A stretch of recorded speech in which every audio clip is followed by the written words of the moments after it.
Welcome friends, स्वागत है आपका आपके यूट्यूब चैनल गो जिंदगी पर। तो फ्रेंड्स, जैसा कि हमारा आपसे वादा रहा है कि हम आपके लिए कुछ इस तरह के टिप्स लेकर आएंगे जो बनाएंगे आपके जीवन को ज़्यादा आसान, आपको बनाएंगे ज़्यादा स्वस्थ। क्योंकि एक स्वस्थ शरीर में ही एक स्वस्थ मन का वास होता है और इन दोनों के मिलन से हमारा विकास होता है। फ्रेंड्स, आपका स्वास्थ्य सबसे ऊपर है, बाकी काम बाद में। क्योंकि यदि आप स्वस्थ होंगे तभी तो आप अपनी लाइफ को एंजॉय कर पाएंगे। तो फ्रेंड्स, इस लाइन के साथ इस वीडियो की शुरुआत करते हैं। आप रहें सबसे स्वस्थ, सबसे आगे। तो फ्रेंड्स, यदि आप हमारे चैनल पे नए हैं तो प्लीज़ लाइक, शेयर और सब्सक्राइब ज़रूर करें और बेल आइकन को ज़रूर दबाएं ताकि इसी तरह की वीडियो नोटिफिकेशन जल्द आप तक पहुंच सके। तो फ्रेंड्स, जैसा कि आपको पता है, आज से नवरात्रि शुरू हो रहे हैं। बहुत से लोग इस मौके पर व्रत रखते हैं। व्रत रखने का सही तरीका क्या है, क्या खाएं, कितने अंतराल पर खाएं, व्रत किसे करना चाहिए, किसे नहीं, और हमें क्या क्या सावधानियां बरतनी चाहिए व्रत के दौरान। तो फ्रेंड्स, इन सब सवालों के जवाब आपको इस वीडियो के माध्यम से मिलेंगे और हमारे एक्सपर्ट की मदद से हम इन सवालों के जवाब आप तक पहुंचाएंगे।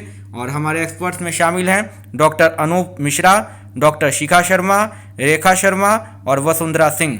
तो फ्रेंड्स, चलते हैं वीडियो की तरफ। इस वीडियो की शुरुआत फ्रेंड्स एक कहानी से करेंगे। मल्हार, जो कि एक काल्पनिक नाम है, उसकी उम्र 14 साल है। माँ ने नवरात्र रखे तो उसने भी जिद करके व्रत रख लिए, वो भी पूरे 9 दिन के लिए। लेकिन पहले ही दिन शाम तक उसकी तबीयत खराब होने लगी, सिर दर्द के अलावा चक्कर आने लगे। माँ ने किसी तरह समझा बुझाकर उसे खाना खिलाया, उसकी तबीयत बेहतर हो पाई। उसके बाद दरअसल मल्हार की उम्र तो कम थी ही, साथ ही स्कूल, फिर ट्यूशन, शाम को टेनिस क्लास, ऐसे बिजी रूटीन के बीच सही से पोषण नहीं मिलने से उसकी तबीयत बिगड़ गई थी। व्रत रखने के पीछे अक्सर धार्मिक, आध्यात्मिक और सांस्कृतिक वजह होती हैं, लेकिन इसके साथ ही इससे जुड़ी एक और बात काफ़ी अहम है, वह है आपकी सेहत। व्रत अगर ढंग से रखा जाए तो आपकी सेहत के लिए लाभदायक है, और लेकिन अगर व्रत ठीक से ना रखा जाए तो यह सेहत को नुकसान पहुंचा सकता है। ऐसे में सही तरीके से व्रत रखना बहुत ज़रूरी है। फ्रेंड्स, इस वीडियो में जो भी बातें कही गई हैं उसका उद्देश्य ये बिल्कुल नहीं है कि हम किसी भी व्रत, त्यौहार और उपवास की आलोचना कर रहे हैं। हम सिर्फ और सिर्फ आपके हेल्थ से जुड़े टिप्स आप तक पहुंचा रहे हैं। हमारा उद्देश्य आपके हेल्थ को ठीक रखना है, आपको स्वस्थ रखना है, और आपको स्वस्थ रखने से रिलेटेड जो भी टिप्स आप तक पहुंचाने हैं वो इस वीडियो के माध्यम से आप तक पहुंचाए जाएंगे। तो फ्रेंड्स, आगे चलते हैं। व्रत रखने के फायदे: वजन कम होना, शरीर का शुद्धिकरण, पाचन बेहतर होना, नर्वस सिस्टम बेहतर होना। फ्रेंड्स, इसको आप डिटेल में यहाँ पढ़ सकते हैं, सभी के विषय में डिटेल में लिखा हुआ है। हो सकते हैं कुछ नुकसान भी। तो अगर कोई चीज़ ज़रूरत से ज़्यादा हो जाए तो उससे नुकसान होना तय है। लंबे समय तक बिना कुछ खाए पिए रहने से इम्यून सिस्टम को नुकसान हो सकता है। फ्रेंड्स, जैसा कि आप जानते हैं, कोरोना महामारी फैली हुई है, उसमें इम्यून सिस्टम का मजबूत रहना काफ़ी ज़रूरी है। तो सावधान रहिए आप। अगर व्रत के दौरान बहुत लंबे समय तक भूखे प्यासे रहेंगे तो लीवर और किडनी को भी नुकसान हो सकता है। डायबिटीज़, किडनी, कैंसर और पेशाब की समस्या से पीड़ित मरीजों को व्रत रखने से बचना चाहिए। और व्रत के दौरान बहुत कम खाना खाने से पेट में एसिड बनना कम हो सकता है, और यही एसिड खाना पचाने और बुरे बैक्टीरिया को ख़त्म करने में काम करता है। कई बार भूखा रहने की वजह से व्रत के दौरान खाना सूंघने या खाने के बारे में सोचने भर से दिमाग को खाना खाने का एहसास हो सकता है। ऐसे में दिमाग पेट को पाचन के लिए ज़रूरी एसिड बनाने के लिए कह सकता है, इससे सीने में जलन की समस्या हो सकती है। तरह तरह के व्रत हैं फ्रेंड्स। निर्जला व्रत, जिसमें हम कुछ भी खाए पिए बगैर दिन भर रहते हैं, दिन भर भूखे प्यासे रहते हैं। सेहत की दृष्टि से इस तरह का व्रत किसी को भी नहीं रखना चाहिए। हाँ, अगर आप इस तरह का व्रत रखने के आदी हैं तो बात अलग है। जूस वाला व्रत, इस तरह का व्रत रखने वाले लोग जूस या दूसरी तरह की चीज़ें जैसे शिकंजी, नारियल पानी, लस्सी, छाछ आदि लेते हैं, लेकिन दिन भर सॉलिड फूड नहीं खाते। इस तरह के व्रत से कई बार शॉर्ट टर्म साइड इफ़ेक्ट्स सामने आते हैं, जैसे कि सिर दर्द, चक्कर आना, भारीपन, लो ब्लड प्रेशर, दिल की धड़कन का ऊपर नीचे होना आदि। इसकी वजह सोडियम की कमी भी हो सकती है, और आमतौर पर पेट भर खाना खाने के बाद ये समस्याएं खत्म हो जाती हैं। अगर राहत ना मिले तो खुद दवा लेने के बजाय डॉक्टर को दिखाएं। अविराम व्रत, इसमें आमतौर पर एक तय वक्त सुबह 11 बजे, 12 बजे या 1 बजे तक कुछ खाना या पीना नहीं होता। यह कुछ वैसा ही है जैसे कि ब्रेकफास्ट छोड़ देना। जिन लोगों को गैस्ट्रिक यानी पाचन संबंधी गड़बड़ी होती है उन्हें इस व्रत से समस्या हो सकती है, बाकी लोगों को इससे कोई खास दिक्कत नहीं होती। व्रत में खाई जाने वाली चीज़ें बहुत इंपॉर्टेंट है फ्रेंड्स। व्रत के दौरान कुछ चीज़ें खाने और कुछ चीज़ें नहीं खाने का प्रावधान है। हालांकि इसके पीछे कोई ठोस कारण नहीं है, बस इन्हें खाने या नहीं खाने की परंपरा है। जिन चीज़ों को व्रत के दौरान खाने की परंपरा है उन्हें हम कई तरह से खा सकते हैं ताकि स्वाद और सेहत दोनों मिले। आटा या अनाज, कुट्टू का आटा, सिंघाड़े का आटा, चौलाई, समा के चावल, साबूदाना।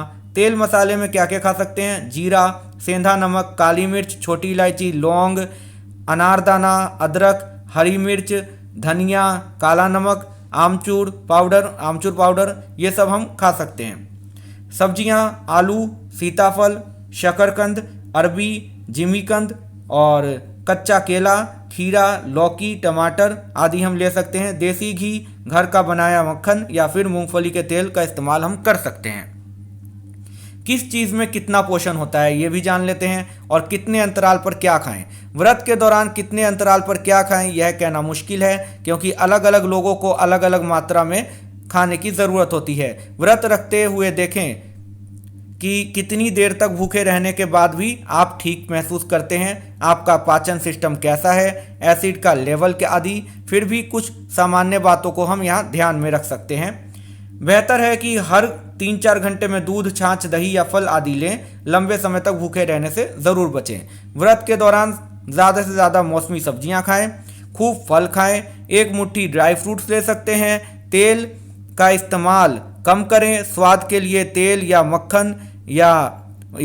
मक्खन के बजाय दही का इस्तेमाल आप कर सकते हैं। व्रत के दौरान दिन भर में 8 से 10 गिलास पानी और तरल चीज़ें लें ताकि डिहाइड्रेशन का खतरा ना हो। बहुत ज़्यादा स्टार्च वाली चीज़ें, आलू, शकरकंद, साबूदाना आदि, मिठाई या तली भुनी चीज़ें ना खाएं। कुट्टू के आटे में फ्रेंड्स यहाँ दिया हुआ है कि कुट्टू के आटे, सिंघाड़े के आटे, समा के चावल, साबूदाना, मखाने में कितना प्रोटीन, कितना कैलोरी होता है, वो आप इसको पॉज करके आराम से पढ़ सकते हैं। इनसे जो परहेज करने वाली चीज़ें हैं वो कौन सी चीज़ें हैं? लहसुन और प्याज, दालें, गेहूं, चावल, मैदा, बेसन, सूजी, शराब, नॉनवेज, कॉर्न ओट्स और फ्लैक्स सीड्स, कॉफ़ी, आइसक्रीम, हल्दी, हींग, सरसों, मेथी दाना, गरम मसाला और धनिया पाउडर, सरसों का तेल, इससे आपको परहेज करना है। किस उम्र में ना रखें व्रत? जैसा कि हमने आपको कहानी में बताया था, व्रत रखने की यूँ तो कोई खास उम्र नहीं होती, लेकिन 15 साल से कम उम्र के बच्चों और 60 साल से ज़्यादा उम्र के बुजुर्गों को व्रत नहीं रखना चाहिए। इसका आपको ख्याल रखना चाहिए। छोटे बच्चों में मेटाबॉलिक रेट काफ़ी ज़्यादा होता है और बुज़ुर्गों में काफ़ी कम। ऐसे में वक्त पर ढंग से खाना ना खाने से इन लोगों को हाइपोग्लाइकेमिक अटैक हो सकता है। और कौन करे व्रत से परहेज? तो प्रेग्नेंट महिलाएं, दूध पिलाने वाली माताएं व्रत ना करें। इन्हें थोड़े थोड़े अंतराल के बाद एक तय मात्रा में कैलोरी की ज़रूरत होती है, जिसके लिए पोषक खाना ज़रूरी है। डायबिटीज़ के मरीज़ व्रत ना रखें, ब्लड प्रेशर के मरीज़ भी ना रखें, और जिन लोगों को किडनी या पेशाब संबंधी दिक्कत है उनको भी व्रत से बचना चाहिए। एनीमिया और कमज़ोरी या अंडरवेट वाले लोग भी व्रत ना रखें। ट्यूमर, कैंसर, अल्सर आदि के मरीज़ व्रत ना रखें। तो इन सब लोगों को व्रत रखने से परहेज करना चाहिए। बाकी डिटेल में आप यहाँ पढ़ सकते हैं। व्रत के दौरान बरतें सावधानियाँ, क्या क्या सावधानियाँ बरतनी है व्रत के दौरान। तो फ्रेंड्स, अगर मुमकिन है तो व्रत रखने से पहले अपने फैमिली डॉक्टर से एक बार सलाह ज़रूर कर लें। व्रत के दौरान चाय, कॉफ़ी या कोल्ड ड्रिंक ज़्यादा ना पिएं। कैफीन से हमारे नर्वस सिस्टम को एक बूस्ट मिलता है, यानी झटका सा लगता है। जब पूरा खाना नहीं खाया होता तो यह झटका ज़ोर से लगता है, जो हमारे नर्वस सिस्टम के लिए ठीक नहीं होता। अगर ठीक से निर्जला व्रत रखा है तो वह एक्सरसाइज बिल्कुल ना करें। थोड़ा आसान या सामान्य व्रत रखने वाले लोग हल्की एक्सरसाइज कर सकते हैं। हैवी एक्सरसाइज से बचें। ब्रिस्क वॉक कर सकते हैं, लेकिन रनिंग, स्विमिंग, साइकिलिंग आदि ना करें। और बैडमिंटन, टेबल टेनिस जैसे खेलों से भी दूर रहें। तो मेहनत वाले खेल आपको नहीं करने हैं, जिससे ज़्यादा पसीना निकलता हो, तो ये काम आपको नहीं करना है। अगर थकान लग रही है तो कोई फल या कुछ मीठा खा लें, या ना सोचें कि शाम को ही खाएंगे। यह ना सोचें कि शाम को ही खाएंगे।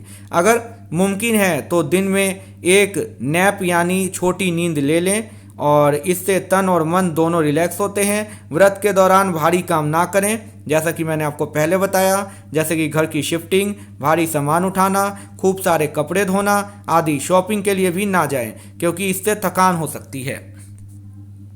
डायबिटीज़ के मरीज़, मैंने आपको पहले ही बता दिया है कि डायबिटीज़ के मरीजों को व्रत से दूर रहना चाहिए। वैसे तो शुगर के मरीज़ों को व्रत रखना ही नहीं चाहिए, लेकिन अगर व्रत रखना ही चाहते हैं तो पहले अपने डॉक्टर से सलाह ज़रूर कर लें। अगर मरीज़ की उम्र 60 साल से कम है या वह एक दवा पर है और उसे बाकी दिक्कतें नहीं हैं तो आमतौर पर डॉक्टर व्रत की इजाज़त दे देते हैं।